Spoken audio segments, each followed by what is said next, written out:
Partons sur le Champ de Mars et je vais vous raconter l'histoire de Paris et sa tour Eiffel. Alors, cette tour de 300 mètres de hauteur est construite dans le contexte des expositions universelles pour l'exposition de l'année 1889. Il y a 7 expositions organisées à Paris entre 1844 et 1937.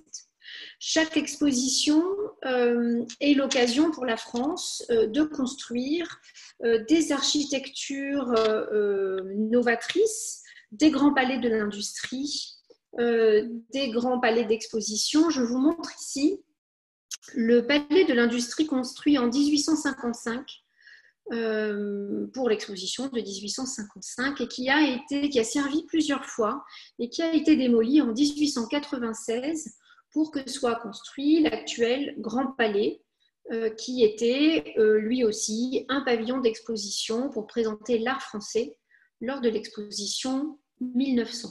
Donc on est à Paris, en Europe et dans le monde entier à l'époque de la révolution industrielle et chaque exposition universelle est l'occasion de démontrer les techniques de pointe en termes d'industrie et de construction, de transformation dans le monde de l'architecture.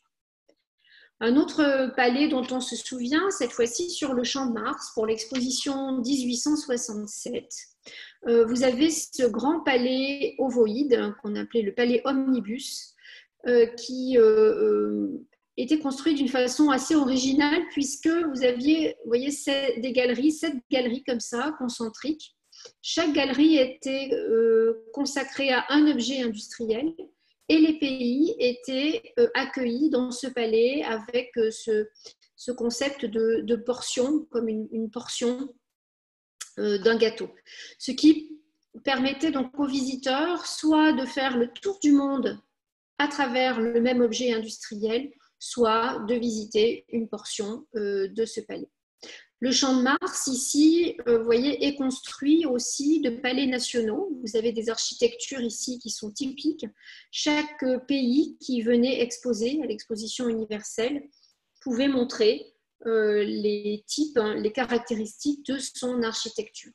On reconnaît bien ici, vous voyez, l'école militaire qui est en fond du Champ de Mars. Alors cette année 1889 est une année particulière puisque la France célèbre le centenaire de la Révolution française et le gouvernement en place, républicain, célèbre et communique à propos du 10e anniversaire de la prise du pouvoir.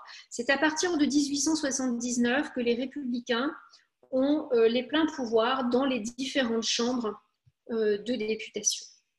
Dès 1884, c'est Charles Freycinet, qui est ministre de l'Industrie, qui va être en charge de l'organisation de cette exposition et qui va lancer ce projet, ce défi technique que de construire l'édifice le plus haut du monde pour l'exposition 1889.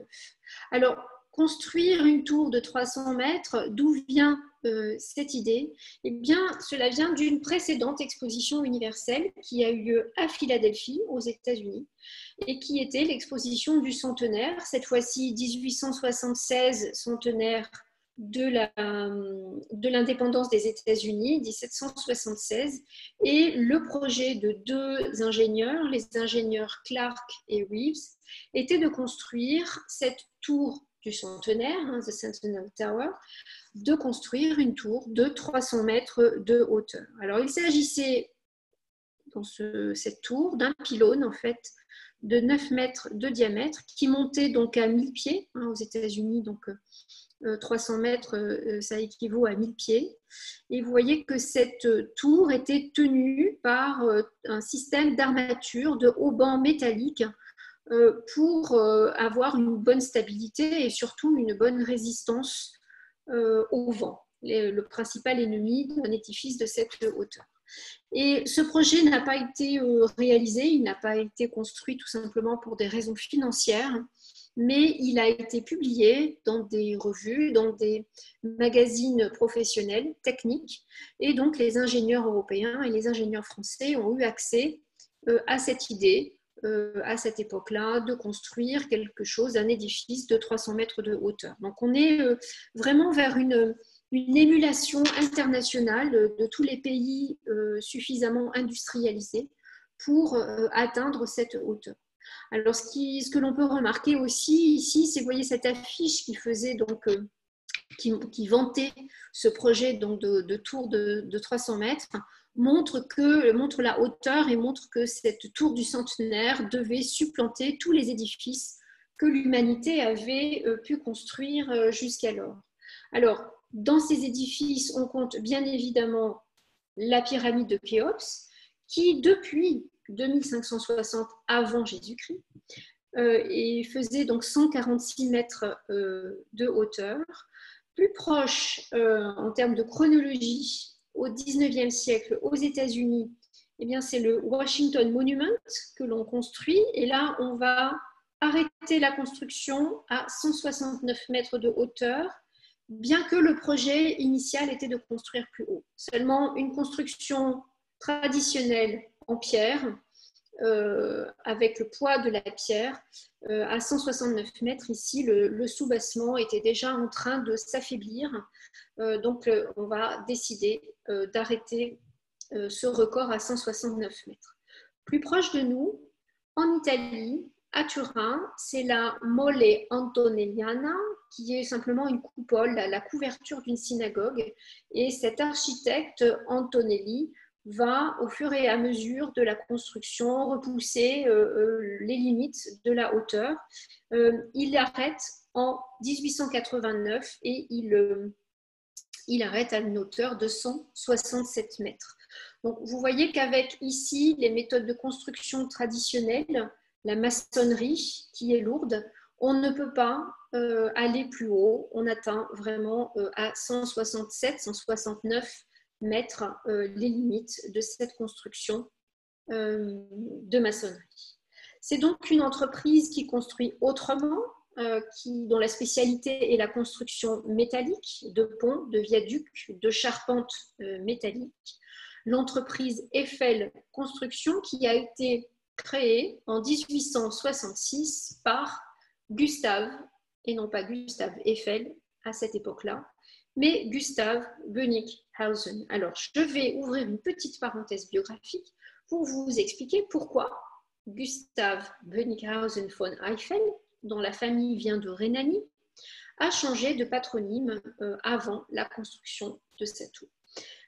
Cette famille émigre en France au XVIIe siècle. On a plusieurs générations de cette famille à Paris au XVIIe siècle en tant qu'artisan tisserand. Et c'est le père de Gustave qui va s'installer à Dijon. Gustave naît donc à Dijon en 1832.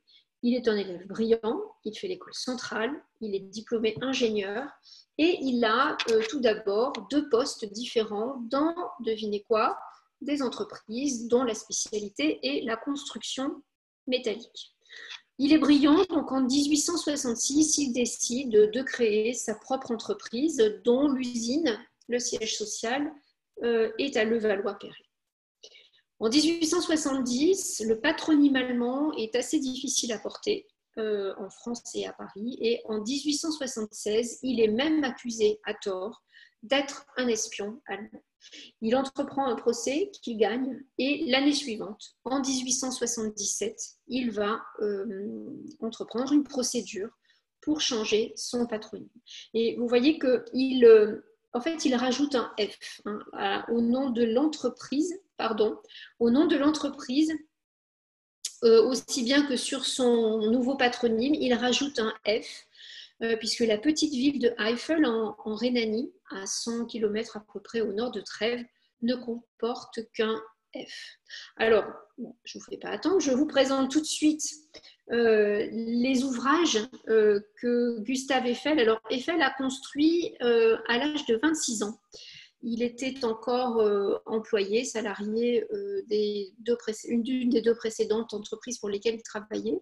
Quand il conçoit la passerelle Saint-Jean, qui est à Bordeaux, qui permet au train de rejoindre la gare Saint-Jean à Bordeaux.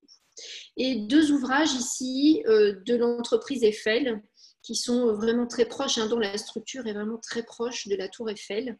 Le pont Maria Pia, à Porto, qu'il construit en 1877, et le viaduc de Garabi, construit dans le Cantal en 1884. Il ne faut pas oublier à l'actif de l'entreprise Eiffel Construction la charpente métallique de la Statue de la Liberté qui est livrée à Auguste Bartholdi en 1874. Je vous montre ici, vous voyez une photo de l'intérieur de la Statue de la Liberté qui ressemble vraiment à la structure de la Tour Eiffel. Alors, Gustave Eiffel ne conçoit pas, lui tout seul, tous ses ouvrages. Il a bien sûr une équipe d'ingénieurs et d'architectes qui travaillent autour de lui. Je vous présente ses collaborateurs les plus proches, que sont Maurice Cochelin, un ingénieur que Gustave Eiffel va débaucher de la Compagnie des chemins de fer, Émile Nouguier, qui lui a la double compétence, il est architecte et ingénieur, et Stéphane Sauvestre, qui est considéré comme l'architecte de la Tour Eiffel. Alors, c'est Maurice Cochelin et Émile Nouguier qui, dès 1884, les premiers, vont commencer à travailler sur ce défi technique qui est de construire un édifice de 300 mètres de hauteur. Donc, voilà le tout premier projet, avant-projet, dessiné par Maurice Cochelin, qui reprend, vous voyez, presque mot pour mot, le terme de pylône de 300 mètres de hauteur. Pylône qui était vraiment un élément de langage utilisé par les ingénieurs Clark et Reeves pour la tour du Centenaire. Donc, il s'est vraiment inspiré de ce projet venu des États-Unis. Alors, c'est un document vraiment technique qui est une démonstration technique et mathématique d'une tour donc, à une silhouette quand même très élancée, très allongée, qui comporte ici 5 paliers, dont le principe en fait mécanique est simplement de résister au vent. Et tout comme les ingénieurs Clark et Reeves, vous voyez que ici Cochelin va comparer sa tour à ce qui était construit, alors cette fois-ci en France, à Paris, Notre-Dame. Alors, la Statue de la Liberté, c'est lui qui a conçu la charpente de la Statue de la Liberté, donc il la connaissait très bien. La colonne de Juillet, sur la place de la Bastille, qui était depuis dans les années 1840 à peu près, sur la place de la Bastille, l'Arc de Triomphe, 2 autres tours, un immeuble, et tout ceci empilé, tous ces monuments et édifices empilés les uns sur les autres, font bien 300 mètres. Imaginez la scène. Un soir, Gustave Eiffel, au bureau, trouve Cochelin et Nouguier en train de travailler sur des avant-projets. Il leur demande « mais que faites-vous » Et là, les 2 ingénieurs expliquent ce sur quoi ils travaillent. Bon, Gustave Eiffel est assez dubitatif, il est sceptique, il entend bien, et puis il va prendre le temps de la réflexion et puis faire une proposition à ces 2 ingénieurs de leur racheter en l'état leurs travaux pour 160 000 francs, 160 000 francs or, ce qui correspond, quand on considère l'enveloppe globale des bénéfices tirés par la Tour Eiffel, ce qui correspond au moins de 2%, puisqu'on est à 8 millions de bénéfices à l'issue de l'opération. Mais il rachète le projet aux 2 ingénieurs pour pouvoir breveter à son nom cette tour. Il est sûr de lui. Gustave Eiffel a des relations qu'il va faire jouer et je vais vous expliquer le montage qu'il propose au gouvernement pour que sa tour soit sélectionnée pour l'exposition 1889. Avant cela, il va faire améliorer la tour par l'architecte qui travaille dans son entreprise, Stéphane Sauvestre, qui va, vous voyez, passer de 5 à 3 paliers, avec à chaque fois des fonctions différentes sur les 3 plateformes de la Tour Eiffel, une à 58 mètres, la deuxième à 115 mètres de hauteur, la troisième à 280 mètres. Aujourd'hui, lorsque l'on visite la Tour Eiffel, la plateforme la plus haute qui accueille du public est à 280 mètres d'altitude et les niveaux au-dessus sont des niveaux techniques et les niveaux donc, des antennes qui ne sont pas ouverts au public. Vous voyez que l'architecte va déjà donner un nom à cette tour. Alors lui, il l'appelle Gallia, la Gaule en latin. Eiffel va évidemment lui donner son patronyme.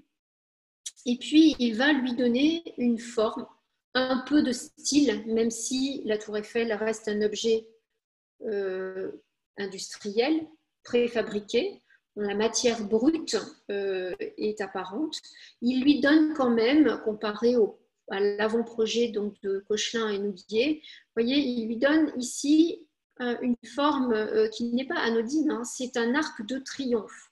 Sachant que la tour Eiffel, la tour de 300 mètres de hauteur, était vouée à être la porte d'entrée du Champ de Mars, la porte d'entrée de l'exposition universelle. Donc les visiteurs, en entrant dans l'exposition, passaient sous un arc de triomphe, tout comme quand on entre dans les Invalides, quand on entre dans la cour d'honneur des Invalides, eh bien on passe sous l'arc de triomphe qui avait été dessiné donc, par l'architecte de Louis XIV au XVIIe siècle.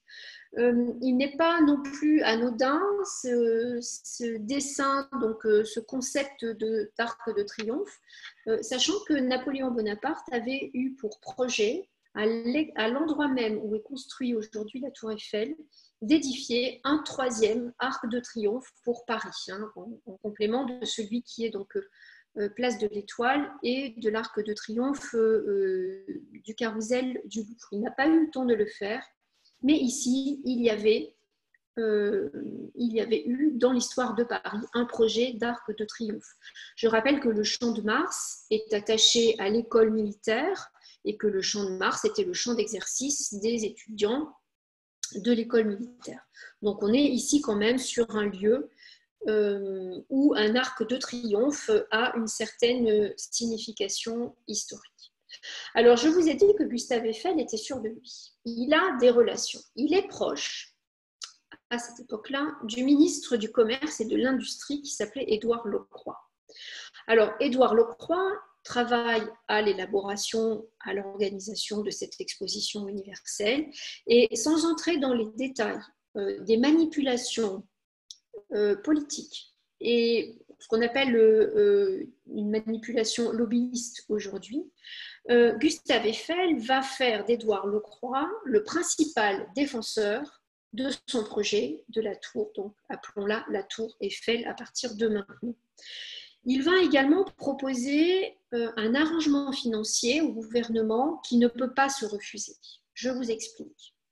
Il propose à l'État de lui verser seulement une subvention d'1,5 million francs or.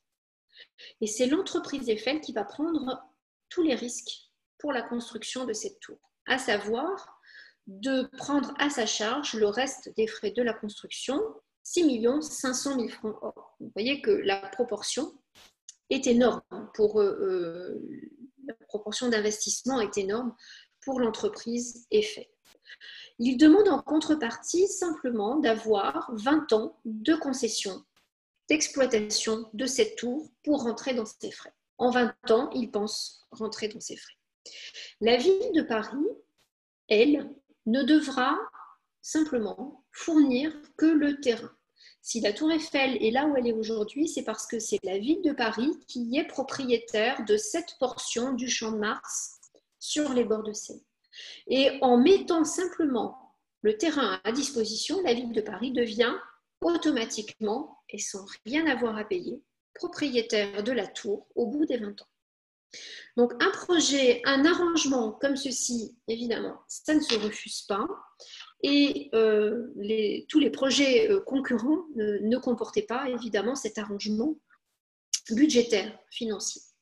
Si bien que, écoutez bien, pour l'appel d'offres, c'est le 1er mai 1886 qu'Édouard Locroix va signer un arrêté qui déclare ouvert un concours en vue de l'exposition universelle de 1889, donc 3 ans avant, avec un cahier des charges qui reprend à quelque chose près les caractéristiques du projet de Gustave Eiffel, et un délai de seulement 17 jours pour pouvoir répondre à cet appel d'offres. Donc un appel d'offres qui, en fait, n'en est pas un.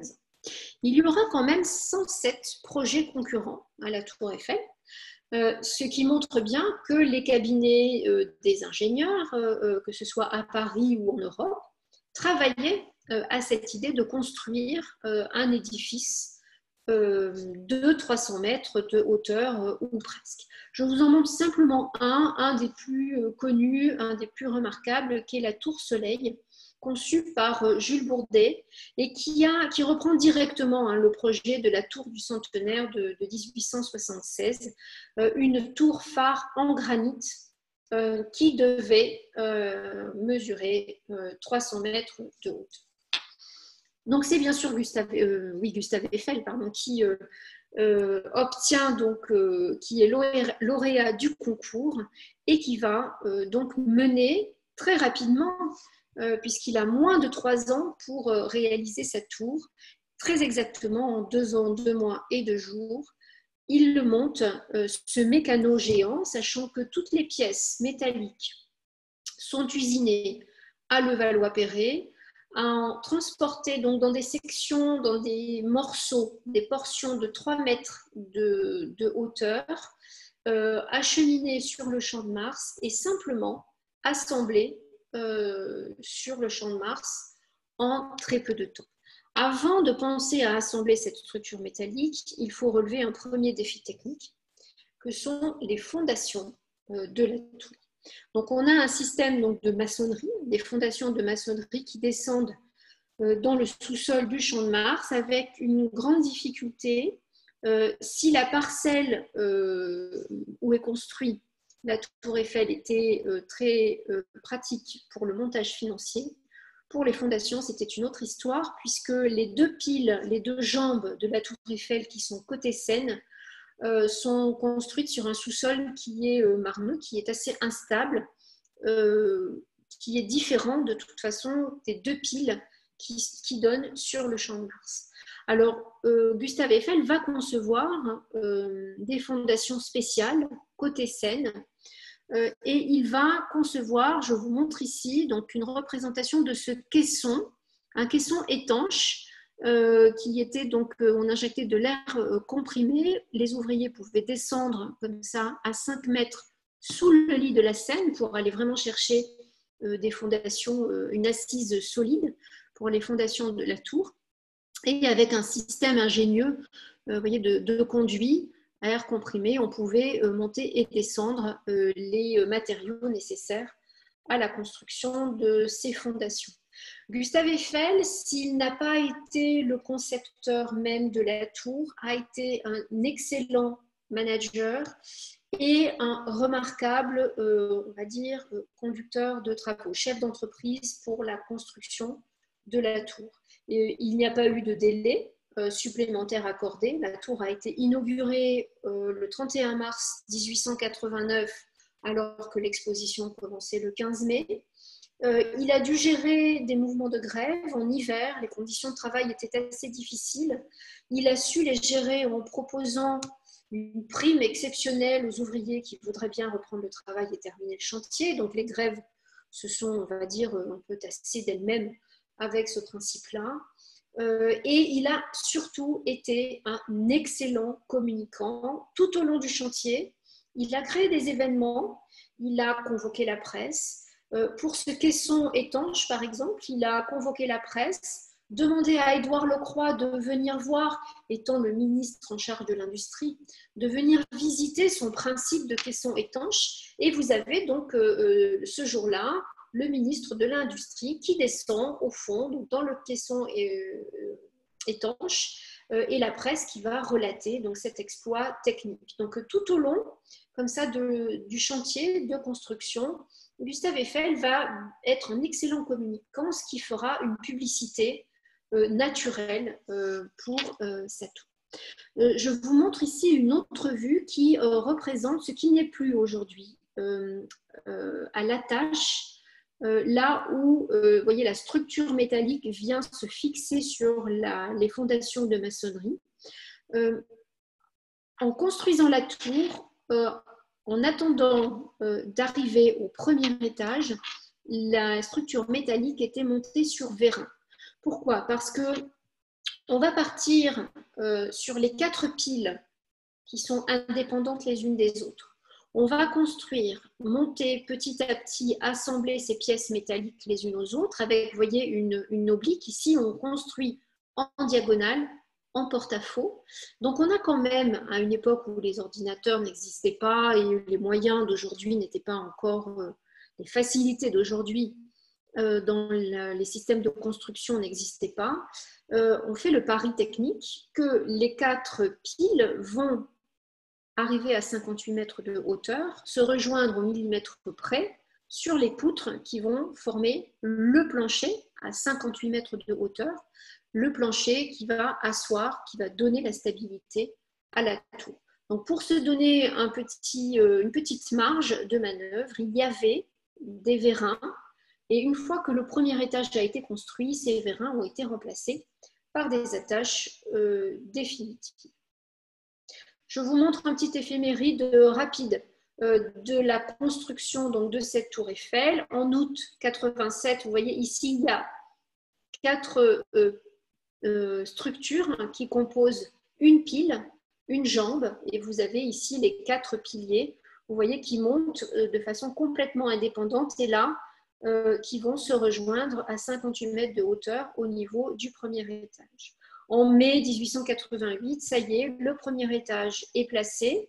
Au centre, ici, vous avez cet échafaudage qui permet de monter les pièces métalliques pour pouvoir continuer à grimper comme ça au fur et à mesure de l'assemblage, le chantier.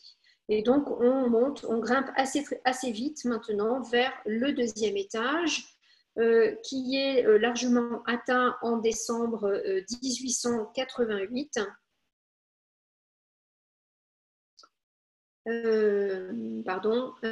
Pour atteindre le troisième étage, donc février-mars 89.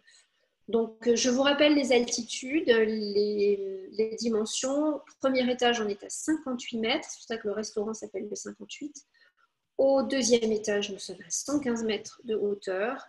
Et au troisième, on a 2 plateformes aujourd'hui, une à 275 mètres, celle où arrivent les ascenseurs, et celle qui est juste au-dessus, à l'air libre, à 280 mètres. Les antennes, elles, sont à 324 mètres de hauteur. Alors, vous voyez ici ces ouvriers qui sont sur cette plateforme. C'est une plateforme qui, en fait, est attachée et qui monte au fur et à mesure que la tour est construite. Alors, ces ouvriers, même s'ils n'ont pas de garde-corps et apparemment assez peu le vertige, ils sont attachés, ils ont des lignes de vie. Je vous montre ici. Non, je ne l'ai plus. Bon, j'avais une autre vue. Oui, elle est après, pardon. Ici, je vous montre cette plateforme, cet échafaudage qui monte au fur et à mesure que la tour est construite.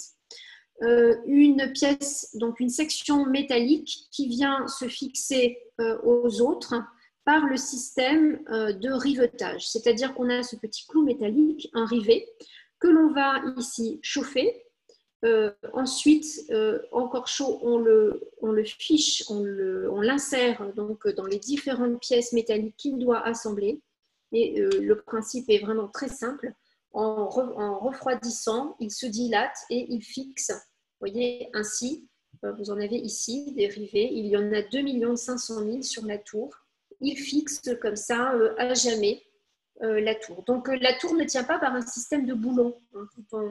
Des fois, on entend le boulonnage de la tour. Il n'y a pas de boulons, c'est un système de rivetage. Voilà, c'est ici que je vous montre que les ouvriers avaient été attachés, ils avaient des lignes de vie, si bien que ce chantier était vraiment exemplaire. Gustave Eiffel a aussi beaucoup communiqué là-dessus. Il y a eu un seul accident mortel pendant le chantier de la tour Eiffel. Et encore, cet ouvrier qui a chuté, qui a été distrait et qui a chuté, était sur la tour en dehors de ses heures de travail. Alors néanmoins, Gustave Eiffel va sur ses deniers personnels, il va indemniser très généreusement la famille afin qu'il n'y ait vraiment aucune mauvaise publicité à propos de son chantier. Alors un dernier défi technique, je résume, hein, il y en a eu beaucoup plus des défis techniques, mais les plus importants. Ici, c'est bien sûr la question des ascenseurs. Il est complètement inutile de construire à 300 mètres de hauteur, 1000 pieds de hauteur, que ce soit une tour, des immeubles, quelque édifice que ce soit, si on n'a pas d'ascenseur. Les gens ne vont pas faire l'ascension. Il y avait 1710 marches à gravir pour monter au 3e étage de la Tour Eiffel. Donc sans ascenseur, ces édifices étaient complètement inutiles. Les ascenseurs sont arrivés, sont en fonctionnement lors de l'exposition universelle 1889. Seulement, ils n'ont pas été en fonctionnement à l'ouverture de l'exposition il y a seulement une semaine, où 28 000 personnes, il y a quand même 28 000 visiteurs qui ont fait l'ascension à pied, la même ascension que Gustave Eiffel a dû faire. C'est 1710 marches pour pouvoir inaugurer la tour le 31 mars 1889. Donc, le problème des ascenseurs, je reviens à cette problématique technique, c'est que vous voyez que l'ascension n'est pas verticale puisque les piliers sont construits en oblique. Donc, on est dans un système d'ascenseur entre l'ascenseur classique et le funiculaire. Et là, c'est la maison, l'entreprise Otis américaine qui va concevoir ces ascenseurs qui, au départ, étaient, vous voyez ici, avec un mécanisme hydraulique. Je vais vous expliquer avec un petit schéma plus précisément comment fonctionnaient donc ces ascenseurs. Il y en a encore un, l'ascenseur du pilier ouest, qui est d'origine et qui fonctionne avec, vous voyez, une pompe à eau ici va pomper de l'eau et actionner un piston qui va faire que l'eau va remplir et vider donc ces réservoirs qui montent et qui descendent.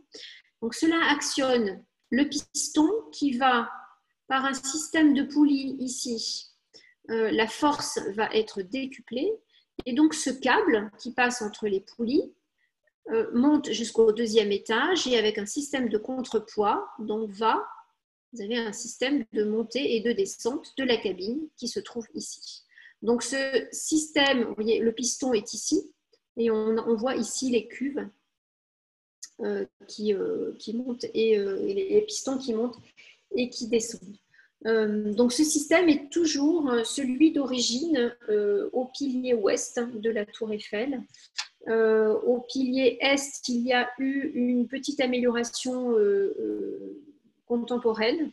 Et quant au pilier nord, il a été électrifié. Donc, cette tour Eiffel va connaître un succès impressionnant lors de l'exposition de 1889. Il y aura 2 millions de visiteurs en 6 mois d'exposition. Une exposition universelle court du mois d'avril jusqu'au mois de novembre. Et donc, 2 millions de visiteurs. À la fin de l'exposition universelle, Gustave Eiffel est rentré dans ses frais, dans son investissement pour la construction. Et donc, tout le reste, les 20 ans de concession ne seront que du bénéfice. Ce que je vous montre ici avec cette vue, ce sont, vous voyez, tous ces petits pavillons d'exposition, ces petits pavillons aux architectures typiques qui ont très souvent été, alors qui ont été démolis et très souvent été réutilisés pour construire des entrepôts, des villas, même des maisons. Il y en a quelques-unes en forêt de Saint-Germain-en-Laye à Maisons-Laffitte. Il y en a aussi des toutes petites à Montmartre. Et vous voyez le succès du grand public autour de cette tour Eiffel. Succès également, nous sommes ici au 2e étage, à l'arrivée des ascenseurs. Et vous voyez que Gustave Eiffel avait déjà pensé aux petites tours Eiffel miniatures, aux produits dérivés qui ont pu générer un certain bénéfice à son opération financière. Cette tour Eiffel est un symbole de modernité. L'exposition 1889 et 1900 sont les deux expositions qui vont faire que la ville de Paris va devenir la ville de lumière, avec la démonstration et le développement de l'électricité. La tour Eiffel, ici, pour l'exposition 1889, a été éclairée au gaz. C'était d'abord un système au bec de gaz. Il y avait 90 000 becs de gaz sur cette tour qui est quand même assez rouge. Vous allez voir, on va parler de la peinture un petit peu plus loin. Et puis, il y avait 4 faisceaux lumineux ici qui éclairaient des monuments parisiens, ce qui a été remplacé aujourd'hui par le phare qui illumine le ciel parisien. Et puis, pour l'exposition 1900, vous voyez que là, ce sont des ampoules électriques qui remplacent les becs de gaz. La tour Eiffel est passée à l'électricité.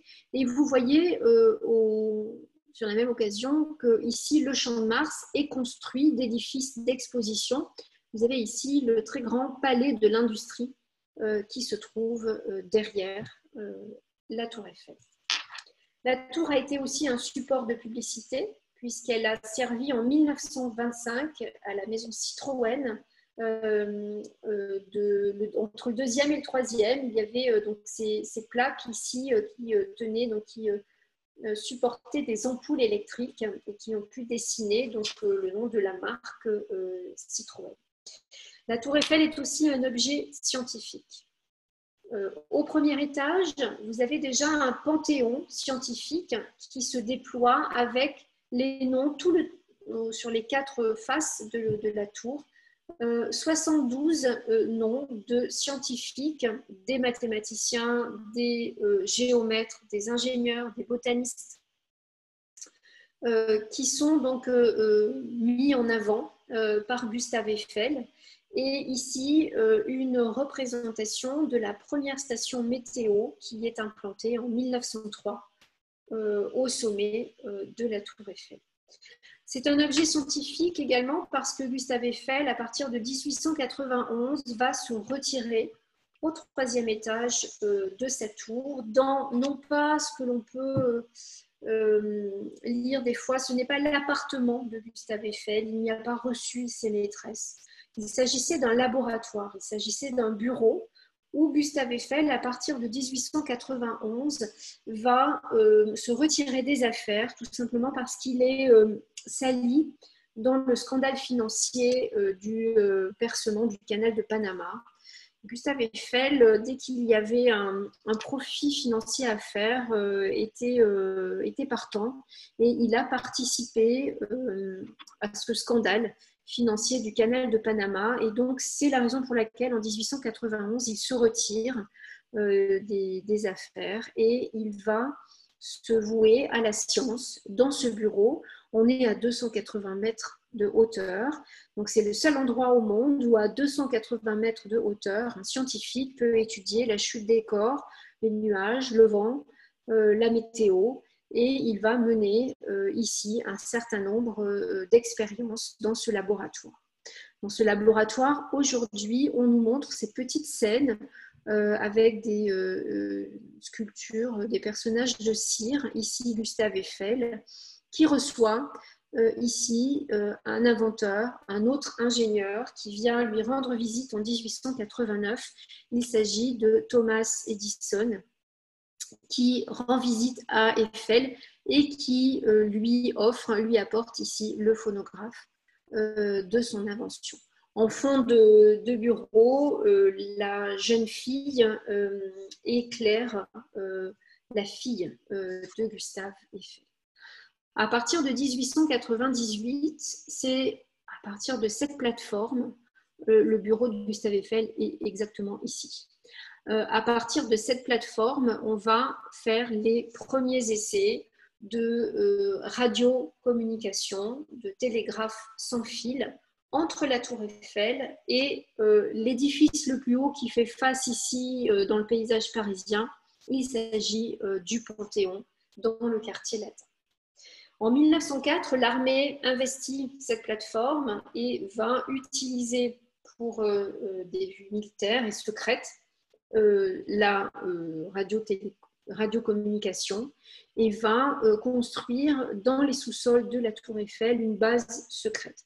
Et c'est ce qui va sauver la destinée de la tour, puisque 20 ans après sa construction, une fois la concession de Gustave Eiffel échue, il était question de la démolir. Donc là, cette tour a vraiment, cet objet scientifique a vraiment démontré de son utilité et c'est la radiocommunication, la télécommunication qui va sauver la tour.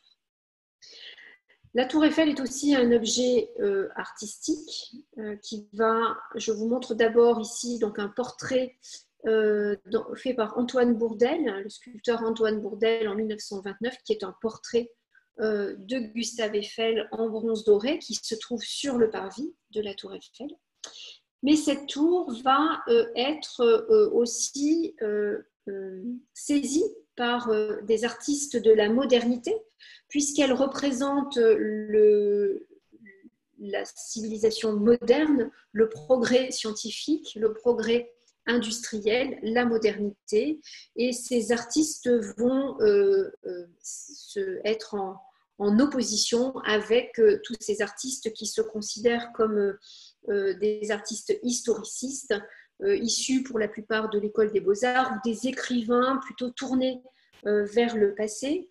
Dès 1887, alors que la tour n'est pas encore achevée, il y a une pétition qui est publiée donc, dans le journal Le Temps en février 1887, une protestation, une lettre ouverte signée par 47 artistes, donc, qui sont plutôt des historicistes qui regardent plutôt le passé.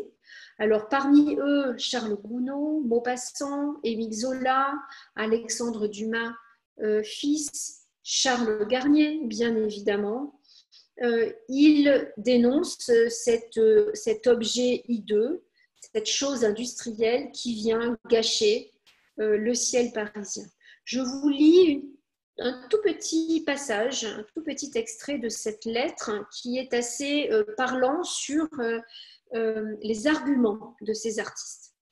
Il suffit d'ailleurs, pour se rendre compte de ce que nous avançons, de se figurer un instant une tour vertigineusement ridicule, dominant Paris, ainsi qu'une noire et gigantesque cheminée d'usine, écrasant de sa masse barbare Notre-Dame, la Sainte-Chapelle, la Tour Saint-Jacques, le Louvre, le Dôme des Invalides, l'Arc de Triomphe, tous nos monuments humiliés, toutes nos architectures rapetissées qui disparaîtront dans ce rêve stupéfiant. Et pendant 20 ans, nous verrons s'allonger sur la ville entière, frémissante encore du génie de tant de siècles, nous verrons s'allonger comme une tache d'encre l'ombre odieuse de l'odieuse colonne de tôle boulonnée. Alors, le commissaire de l'exposition et de 1889 et Gustave Eiffel vont faire une réponse très très brève dans la presse. Ça n'est pas nécessaire puisqu'on a un engouement, on a un franc succès donc, du grand public et de tout ce qui représente la modernité à Paris pour défendre et faire la publicité de la tour. Ici, je vous montre 3 exemplaires donc, d'une grande série de peintures réalisées par Georges Seurat. La première, ici à gauche, a été réalisée dès 1889. Un autre peintre qui va faire des séries, qui va saisir la Tour Eiffel pour en faire des séries, c'est Robert Delaunay. Donc lui qui est vraiment un moderne, tenant du mouvement de l'orphisme qui investit le rayonnement de l'ampoule électrique, de l'électricité. Vous voyez ici ces rayons lumineux qui va aussi s'emparer des danses de Loïc Fuller qui étaient faites donc, à partir de robes de drapés qu'elle faisait danser avec des lumières différentes. Elle se métamorphosait en fleurs, en orchidées ou en papillons. Nous sommes à l'époque de la naissance du cinéma et vous voyez qu'on a ici ces vues photographiques en plongée, en contre-plongée de la Tour Eiffel. Donc ici, Robert Delaunay utilise tout ce que les nouvelles formes d'art visuel introduisent au tout début du XXe siècle. Donc la Tour Eiffel est vraiment un objet de modernité. Vous parlez, il y a beaucoup d'autres peintres et artistes qui saisissent la tour, mais mon temps est assez réduit. Je vous parle maintenant des différentes campagnes de peinture de la Tour Eiffel, puisque étant la matière, c'est du fer poudlé. Donc le fer poudlé, c'est un fer qui va connaître lors de son principe de création en métallurgie. On va le mélanger et le brasser et le transformer pour en enlever une partie du carbone, ce qui va donner une résistance et une élasticité certaine, ce qui était nécessaire pour la tour. Et c'est ce que recherchait donc Gustave Eiffel. Mais ce fer poudlé, il faut le protéger de la pluie. Et donc la seule façon, c'est de peindre, de recouvrir ce fer de peinture. Donc aujourd'hui, 130 ans après l'exposition universelle de 89, nous en sommes à la C20. C'est-à-dire que là, on a la campagne 19, qui est le brun Eiffel. Et aujourd'hui, en ce moment, nous connaissons la 20e campagne de peinture et on a ici ce sondage archéologique, on peut parler d'archéologie sur la Tour Eiffel, qui est au niveau du premier étage. Donc, j'ai pris l'année dernière cette photo avec, vous voyez, probablement ici la peinture d'origine, la C2, la C3, la C4. Et comme ça, on va retrouver, essayer d'identifier les différentes campagnes de peinture. Vous voyez qu'elle était vraiment bien plus rouge en 89 qu'aujourd'hui. J'ai lu que ici, le brun Eiffel avait été choisi à un certain moment par la ville de Paris pour atténuer la présence de la Tour Eiffel dans le ciel parisien. Alors aujourd'hui, on n'est pas très fiers de ce choix. Et on revient vers une peinture beaucoup plus rouge et beaucoup plus dorée. Il semblerait que pour la campagne numéro 20, on se rapproche de cette nuance ici. Alors, dans l'histoire de la Tour Eiffel, plus proche de nous, en 2014, il y a eu l'extension du premier étage. La plateforme du premier étage a été agrandie à l'intérieur, vous voyez, ici par ce plancher de verre, ce qui permet de marcher sur un plancher très solide, mais qui est transparent. Je vais vous montrer une vue plus proche. Et ont été construits ces pavillons ici, qui, au premier étage, donc qui donnent des espaces d'exposition au premier étage. Regardez ce que ça donne. Sous nos pieds, vous pouvez voir ce qui se passe 58 mètres sous nos pieds. Aujourd'hui, ça n'est plus exactement comme ça. Il y a dû y avoir des personnes qui ont eu des problèmes de vertige parce qu'il y a une pellicule un petit peu opacifiante qui vient atténuer, qui vient cacher un tout petit peu ce que l'on voit. Je trouve ça dommage, mais bon, voilà. Ça a été réalisé entre 2014 et aujourd'hui. Un chantier qui a été réalisé entre 2015 et 2018, je dirais, de mémoire, c'est ce mur de verre qui protège le parvis de la Tour Eiffel. C'est un mur par balle qui fait 6 cm d'épaisseur, 3,24 m de hauteur. C'est simplement un clin d'œil par rapport aux 324 mètres de hauteur de la Tour Eiffel. Il est clair qu'on ne pouvait pas monter non plus très très haut. Ce mur vient entourer comme ça tout le parvis et rendre en fait l'espace immédiatement sous la tour. En fait, cette cible, qui pouvait être une cible terroriste, n'est plus, on ne peut plus l'atteindre si l'on a une mauvaise intention. Il faut passer par des portails de sécurité. On peut entrer gratuitement sous le parvis de la Tour Eiffel. On doit simplement passer un sas de sécurité. La Tour Eiffel aujourd'hui fait partie d'un grand projet que je vous montre ici.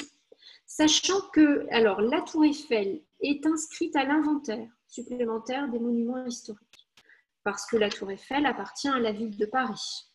Donc, la défense, la protection patrimoniale est à portée régionale et non pas à portée nationale. Elle n'appartient pas à l'État. Et donc, elle est inscrite. Les bords de Seine et cet axe ici, qui est un axe qu'on appelle l'axe Trocadéro-École militaire, sont deux axes qui sont... pardon, je fais une erreur. Les bords de Seine sont inscrits au patrimoine universel de l'UNESCO, patrimoine de l'humanité, ainsi que la Tour Eiffel. Et c'est cet axe ici entre le Trocadéro et l'école militaire qui est un axe qui est aujourd'hui classé grand site de France et qui va faire l'objet de grandes transformations puisque cet axe va devenir pour 2024 un axe exclusivement piétonnier. Je vous montre ici le projet de l'architecte Catherine Gustafsson qui a été donc sélectionné, retenu pour faire, vous voyez ici on est au niveau du rond-point donc du Trocadéro, vous avez la statue, alors la statue aujourd'hui elle est plutôt par là, du maréchal Foch, qui va probablement être reculée. Ici vous avez des gradins comme un amphithéâtre pour que l'on puisse venir admirer donc la vue sur la Tour Eiffel et vous voyez que la descente ici des jardins du Trocadéro poursuivie par le pont d'Iéna et le Champ de Mars vont devenir complètement piétonniers. L'idée est également d'avoir des espaces d'accueil, des toilettes, un bureau de l'office de tourisme qui manque aujourd'hui, sachant qu'on accueille quand même 7 millions de visiteurs sur le parvis de la Tour Eiffel, sur le Champ de Mars et sur la Tour Eiffel, et que ces équipements sont attendus avec impatience. Voilà, mais le pont d'Iéna qui va être, vous voyez, planté d'arbres et qui sera piétonnier. Donc en 2024, prochain événement à portée internationale qui sera normalement, si tout se passe bien, organisé en 2024 à Paris, les Jeux Olympiques. Voilà, je vous remercie. Je vous invite à retourner sur le site onevisitforyou.com pour écrire un commentaire sur cette visite. Toutes vos remarques sont les bienvenues et vous inscrire aux prochaines visites de chez soi. Il s'agira des dieux de l'Olympe au musée du Louvre pour la prochaine fois. Je vous remercie.